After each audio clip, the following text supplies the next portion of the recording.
Hey everyone, how are you, beautiful, beautiful people? Forgive me while I pause the music. How are you, beautiful, beautiful beings? Today, I thought I would bring you something slightly different from my channel, but not entirely different, really very much more aligned with actually who I am. And so today, what are we going to talk about? We're going to talk about how to strengthen your channel to the universe. Yep. Why? Because it's actually super helpful and super important. If you've ever found yourself being like, gosh, I wish I had some guidance, or like, gosh, I wish I could hear my higher self better, this is the video for you. And I'm not just saying that to be cheeky. It's because I'm going through some spiritual changes in my own life, and I want to share with you guys what's helping me. So before we get into this, if you're new here, welcome. Hi, hello, I am Sham, sometimes known as Emily, that is my given name, but known by very many people as Sham or Shamanism. You can call me whatever you want, just don't call me late for dinner.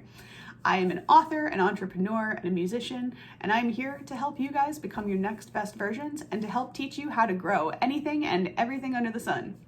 Hey, so let's get into this, shall we? So the first thing we should go over is that, and which something that most of you probably already know, which is that we, as human beings, are energy within a physical body. Now, you might be thinking, well, why is that so important? Well, I'll tell you, because the thing is, we are not our bodies.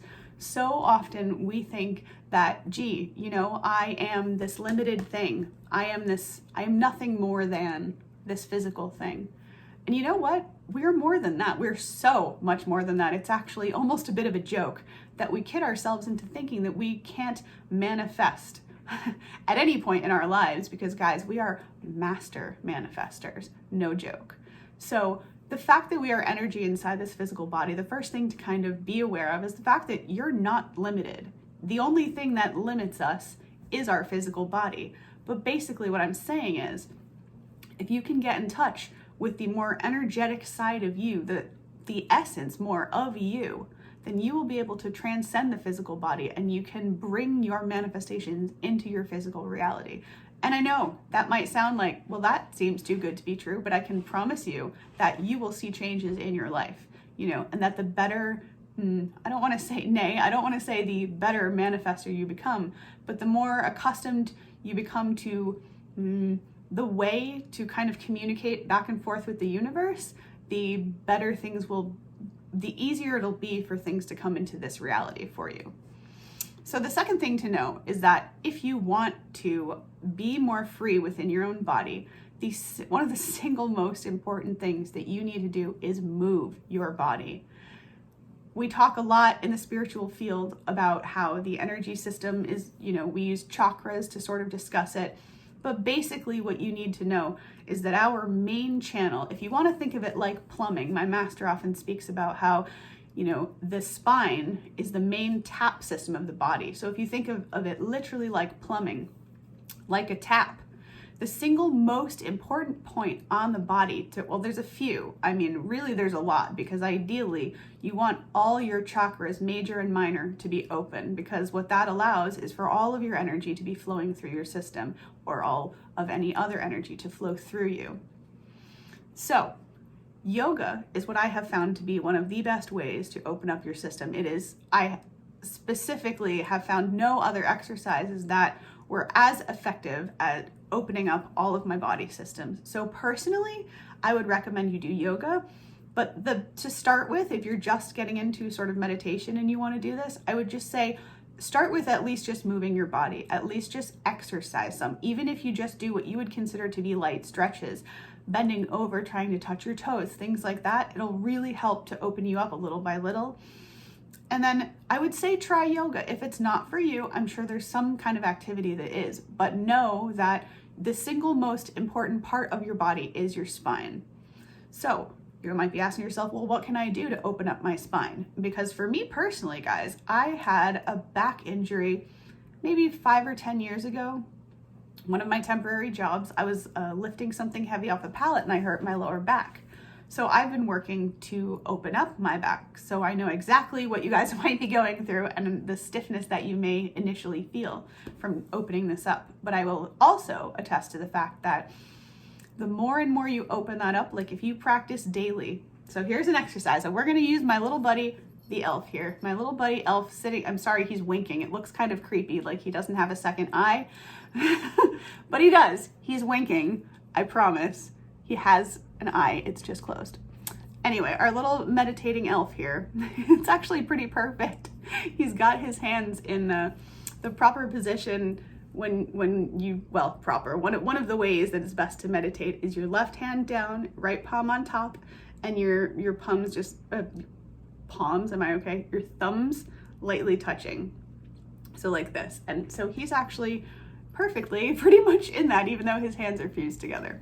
Anywho, if we mold him for just a hot second, because he's got wires in his legs, so kind of ignore his arms. However, if this is us, right? So this is our lower back right here, yeah? So what you want to do, let's see, can I put him on a place that makes sense? Yeah, we'll do it this way, because let's pretend that this here is a wall. It's not in reality, but let's pretend that it is, yeah? So an exercise that you can do, now I will caution you, just be, if you're just starting this, go very, very slow, you know, take it really, really easy. In fact, if you're just starting out, this probably isn't the first way to start. So maybe work into easing up your back, and then once you have a little bit of back flexibility, you can try this. Now this is a wall. This is an exercise that I do on the wall because I, like I said, have an injury. So this works really well to sort of ease down little by little. So what you basically do is you go up near a wall, you take like 3 or 4 steps away. You can, you know, put one foot in front of the other for 4 steps away from the wall, like walk from the wall 4. And then what you can do, and again, really be careful with this, please, but you would bend back until you were comfortable. Now, obviously, when you start out, you're not going to be going very far. You'll maybe get back like this, or maybe a little more, I don't know. But ideally, you want to hit that 90-degree bend. That looks scary on him. But if you can open up your lower spine to 90 degrees like that, that is the sweet spot, as my master likes to say. That is the sweet spot where your energy is flowing the best, I guess you could say.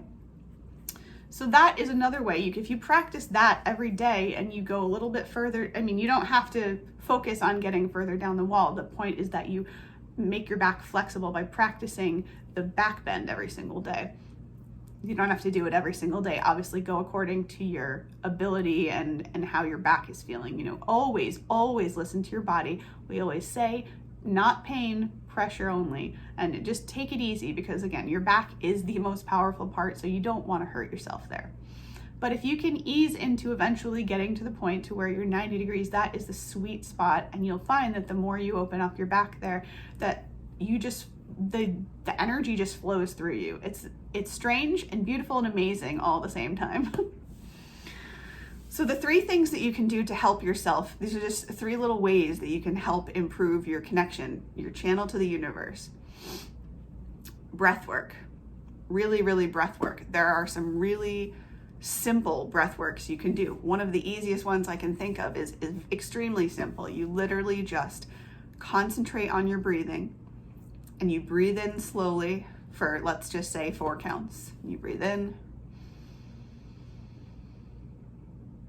you hold for 4,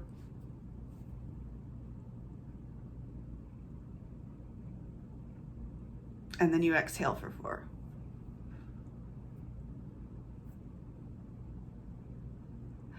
I think it's called square breathing. If you can actually do a version where you hold at the bottom for 4 as well, but you don't have to do that. But the point is, any sort of deep, slow, calming abdominal breathing will really help to calm your mind. And the calmer your mind, the also more open of a channel that you will be in general. So calm your mind with some breath work. Practice those back bends that I was explaining. You can walk down a wall, or you can, I'm trying to think, if you can do, if you're familiar with the half wheel pose, it's basically you lay on the floor and you raise up your hips like a pelvic thrust, but in the air, basically. Not super sexy sounding, but you know, it works. And even if you can just initially kind of do that to limber up your lower back, that might help you. You know, don't hurt yourself, but working it out every day, you'll see that little by little you begin to gain flexibility. And like before you know it, guys, I have it marked on my wall. I know you can't see it, but actually that's the wall that I practice on. And what's going to be funny, guys, is when I move, if someone moves into this house and they happen to notice the the markings on the wall, they're going to be super confused and wonder why if I Benjamin buttoned it, because instead of, you know how when you have kids, you chart their height, the height would be going up as time progresses. Instead, as time progresses, the chart is going down. So this person's going to be like, anyway, it amused me, so I thought I'd share that fact. But that is the wall that I practice on. I myself, just so that you guys have I've been into this yoga for about 4 or 5 months now, you know, coming up maybe on 6. And I still can't do a back bend, just to give you some kind of context. However, that being said, I went from where on that wall, I basically couldn't get beyond, like, let's say where that poster is, which really isn't very far at all. And that's not a judgment, it's just where I was at. And now I can go to almost a 90-degree, if not more than that, back bend on the wall, which to me is insane. I feel like if I put 2 more hands down, I'm gonna be in a back bend.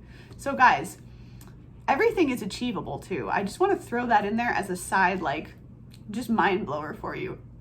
Things that you thought were not achievable, I can tell you, the impossible is totally possible. It really is just, I'm possible. But one of the things that my master says very often, and I love to hear when he says it, is that if you think it, or if you can see it, then it's yours, or something like that. Oh, I just butchered it horribly, but it's something like, if you can picture it, then it's real. And therefore you can achieve it. Like, therefore it can be reality. And I just want that to sink in. If you can see it, then it exists. Something like that is what he says. And it's really, really true. So, you know, and oddly, I'm just realizing this and speaking to you guys now, but even if that even applies to like your physical practice. So if you picture enough, like positively picture yourself in these different back bends and poses, you know, it's funny, you wouldn't think it helps, but it does. It actually helps you align with like your physical body, because not in physical, you're completely able to do that. But in physical, your body begins to align with this image and the two kind of come together. And then boom, before you know it, you're in a back bend and you're like, how did I get here? And it is not painful. You're sitting there like, wait, what? I mean, I can't speak from personal experience just yet, but believe you me, the day I can, I'll be YouTubing that for excitement.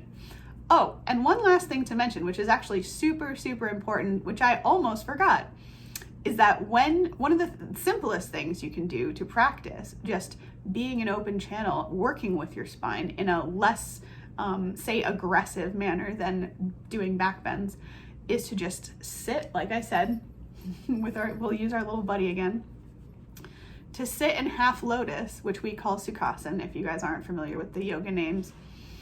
To sit in half lotus, like I said, with your palms, your left palm down, your right palm on top, and your thumbs, I can't word stay, guys.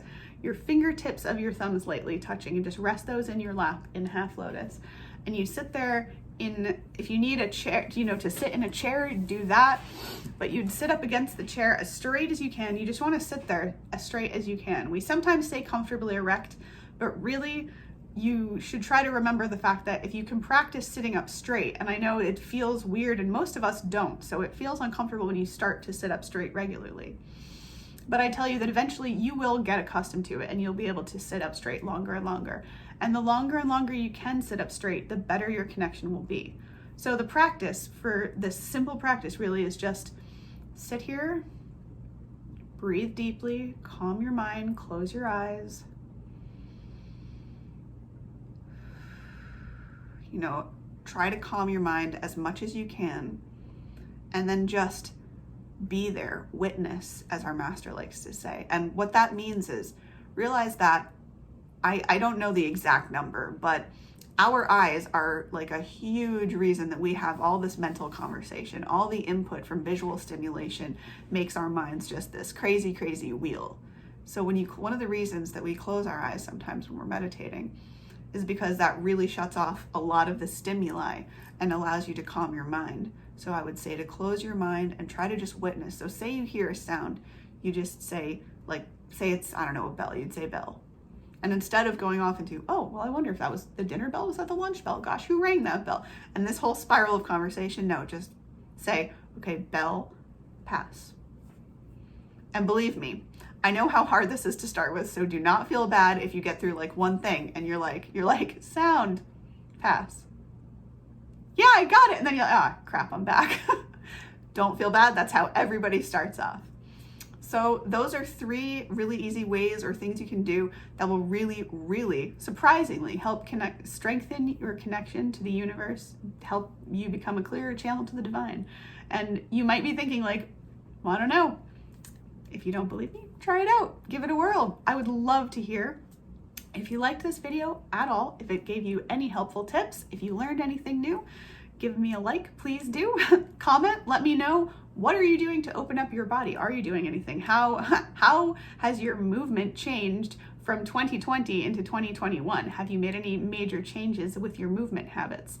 Talk to me. And finally, let me know where you're tuning in from if you'd like to. I would love to know where you guys are from, and yeah, I love to hear about you guys. So really anything you want to share in regards to anything in the video, go for it. So thank you guys so much for watching. I really appreciate you tuning in, and I look forward very much to seeing you in the next 2 videos. Have a beautiful week. Bye.